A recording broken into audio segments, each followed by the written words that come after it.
ಕೆಮ್ಮು. ಜಾನುವಾರುಗಳ ಕೆಮ್ಮನ್ನು ನಿಭಾಯಿಸಲು 1 ದಿನದ ಔಷಧಿಗಾಗಿ ಬೇಕಾದ ಸಾಮಗ್ರಿಗಳು ಹೀಗಿವೆ. ಅಡುಸೋಗೆ ಸೊಪ್ಪು 1 ಎಲೆ,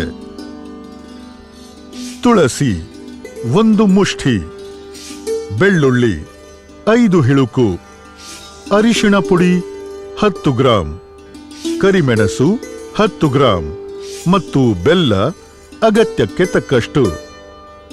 ತಯಾರಿಕೆ: ಕರಿಮೆಣಸನ್ನು 15 ರಿಂದ 20 ನಿಮಿಷ ನೆನೆಸಿಡಿ ಮತ್ತು ಪ್ರತ್ಯೇಕವಾಗಿ ರುಬ್ಬಿರಿ. ಎಲ್ಲಾ ಸಾಮಗ್ರಿಗಳನ್ನು ಸೇರಿಸಿ ಒಂದು ಪೇಸ್ಟ್ ತಯಾರಿಸಿ